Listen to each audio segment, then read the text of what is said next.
Hey guys, this video is specifically for Blue Day periods 2 and 4 and any virtual students or anyone who is absent on Sunday or Monday of this week.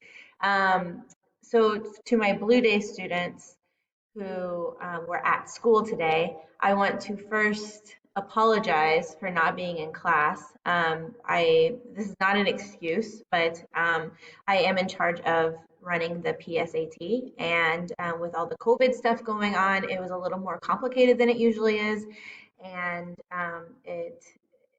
I intended to be in class, but thanks for bearing with me. And I guess the second thing I want to say is thank you for being so patient and maybe understanding. I hope you were a little bit understanding, but I want to just thank you guys for just thank you.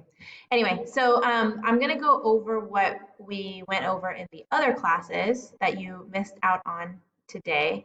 And if you were in second period, I know Miss Smith went over a few things with you. So go ahead and you can skip over some of the things that she went over with you, or you can, listen to my version of how we're going about things. So if you've already heard this, you can skip over, but I encourage you, especially if you were not in that second period class, to go ahead and continue to listen, okay?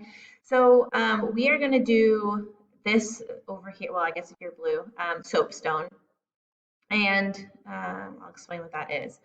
So you've already read excerpt 1 and 2 of Tinker v. Des Moines, and remember this is the Supreme Court decision, and this is the majority opinion that Mr. Judge Fortis is giving to us. So we've already read it. It's about the students wearing armbands to school and them getting suspended, and then so now it's the court's decision to decide what should become of that. And as we know, the majority opinion is that it's a freedom of speech and that they should be able to do it. So that's what that is. You've already read that. So now what we're going to do is a strategy called SOAPSTone, and this is great for analyzing nonfiction text. And whether you are taking AP next year or not, I guarantee you that your English teacher is going to be using SOAPSTone, or there's another acronym that's very similar to it. So I bet you're going to be using one or the other. So I'm going to introduce you to SOAPSTone. We're going to do one together, and then next class, you are going to do one by yourself. So the S in SOAPSTone stands for the speaker. So what do we know about the speaker? Who is the speaker? What is this person? O is occasion. So what event or situation is making the person speak or write? This could be an essay, this could be a speech that they're giving, but what event is causing this person to speak? The audience, who's the intended audience, who's listening to this, the purpose, why is the author creating this text or speech, and what does the speaker want the audience to think or do? And then the subject, what is the topic? And then the tone is what is the speaker's attitude? So how does the speaker sound as you're reading it? And it's a little bit easier to determine tone when we're listening to a speech. It's a little bit more difficult to hear tone when we are reading something. But I guarantee you this excerpt that we've read already is going to be very different. There's going to be a very different tone than the one that you're going to read later. So I think you're going to be able to pick up on that a little bit. So what I would like for you to do is go ahead, and even though we're doing this together, go ahead and make a copy and write some things down, because I want you to go ahead and submit it on Alma. If you've already submitted it and you feel that you didn't get everything out of it that you wanted, you can just send me an email just letting me know, or delete a submission. I don't know how that works in Alma. So just if you're confused, send me an email and hopefully I can work through it with you, okay? So I'm gonna go back up here so that you can see this as we're going through it, but go ahead and write your answers down here. So the speaker, Now, if you were in class, we would be having a class discussion and we'd be throwing out ideas, but because this is a video, I'm gonna go ahead and give you answers. But if you wanna challenge yourself, and I really encourage you to do this, before I give you the answer, go ahead and pause, kind of say in your mind what you think the answer is going to be, and then you can write out what we talk about. So the speaker, who is the speaker of this writing? Go ahead and pause if you want to. But now we're back. The speaker is Supreme Court Justice Fortas. He is the one speaking. He's the one writing. The occasion. So what event or situation is making him write? Now, think about it. Think about the occasion that's making him write, not the occasion that that caused the Supreme Court decision, right? The occasion that he's writing for is he is delivering the Supreme Court's majority opinion of Tinker v. Des Moines. Okay, his job as a Supreme Court justice is to deliver the opinion. Okay, that's what's causing him to write this. His job, basically. Okay, so what event is he's delivering the Supreme Court's majority opinion of the case, Tinker v. Des Moines. Does that make sense? Okay. The audience, who's the intended audience? Now, a lot of people were throwing out in other classes, the intended audience is the other judges or the court or the jury or something like that. No, no, no. Who is he speaking to? Who does he want to hear this? He wants all of the people living in the United States to hear this. He wants everyone to know that that this is allowed and you should not be punished for doing these certain things. Okay, so the audience is every member of the United States. Okay, every US citizen. Then the purpose. So what does Justice Fortas, why does he write this down? And what does he want the audience to think? So he's writing this down because he is writing the majority opinion of the court. So a bunch of justices got together, they started talking, they started deciding what the outcome was going to be. And so the purpose of him writing this is to let everyone know what they came up with, what they decided. Okay? And he wants, what does he want the audience to think or do? He wants the audience to think about the Constitution and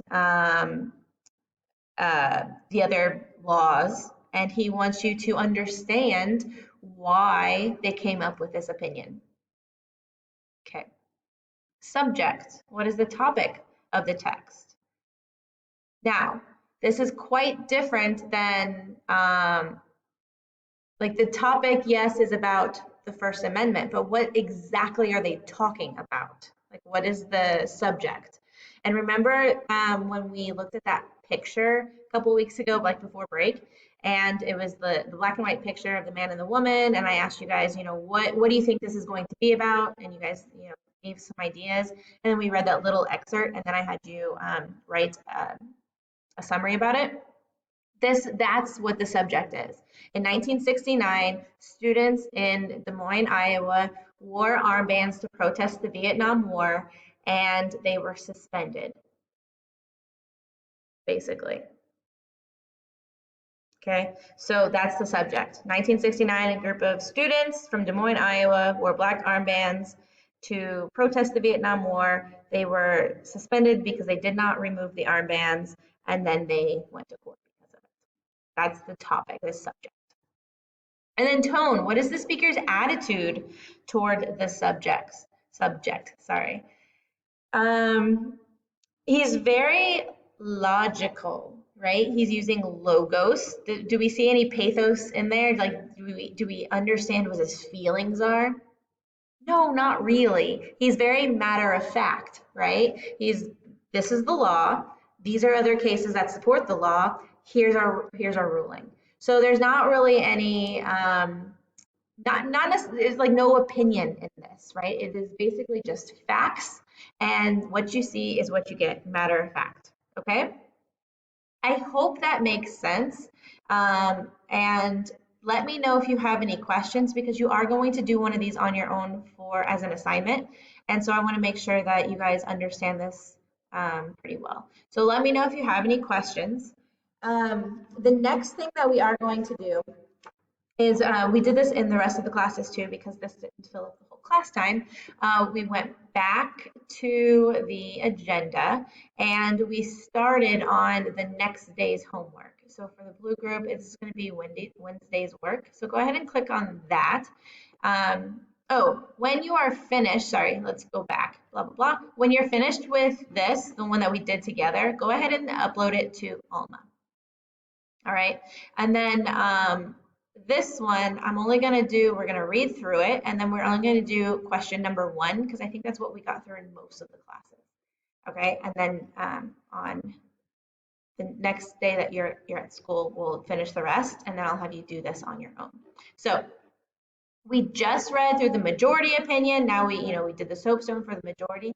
Now we're going to do the dissenting opinion.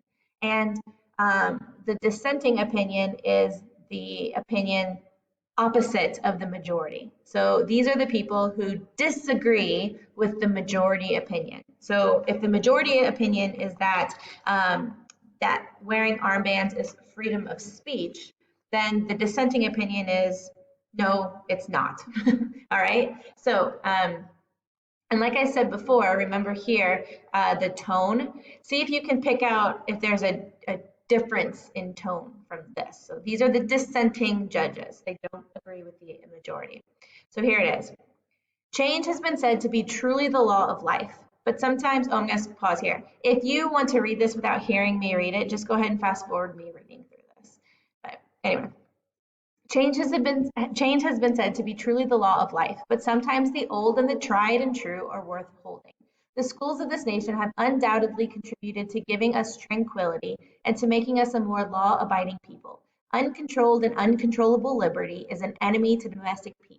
We cannot close our eyes to the fact that some of the country's greatest problems are crimes committed by the youth, too many of school age.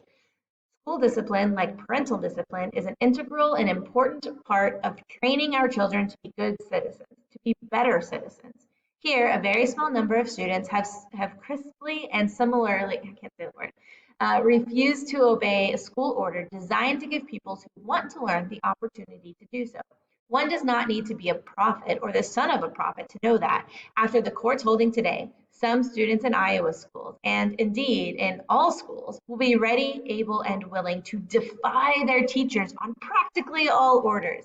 This is the more unfortunate for the schools since groups of students all over the land are already running loose, conducting break-ins, sit-ins, lie-ins, and smash-ins. Many of these student groups, as is all too familiar to all who read the newspapers and read television news programs, have already engaged in rioting, property seizures, and destruction. They have picketed schools to force students not to cross their picket lines and have too often violently attacked earnest but frightened students who wanted an education that the pickets did not want them to get. Students engaged in such activities are apparently confident that they know far more about how to operate public school systems than do their parents, teachers, and elected school officials. It is no answer to say that the particular students here have not yet reached such high points in their demands to attend classes in order to exercise their political pressures. Turned loose with lawsuits for damages and injunctions against their teachers as they are here, it is nothing but wishful thinking to imagine that young, immature students will not soon believe it is their right to control the school, rather than the rights of the states that collect the taxes to hire the teachers for the benefit of the pupils. This case, therefore, wholly without constitutional reasons, in my judgment, subjects all the public schools in the country to the whims and caprices of their loudest mouths, but maybe not their brightest, students. I, for one, am not fully persuaded that the school pupils are wise enough, even with the court's expert help from Washington, to run the 23,390 public school systems in our 50 states. I wish, therefore, wholly to disclaim any purpose on my part to hold that the federal Constitution compels the teachers, parents, and elected school officials to surrender control of the American public school system to public school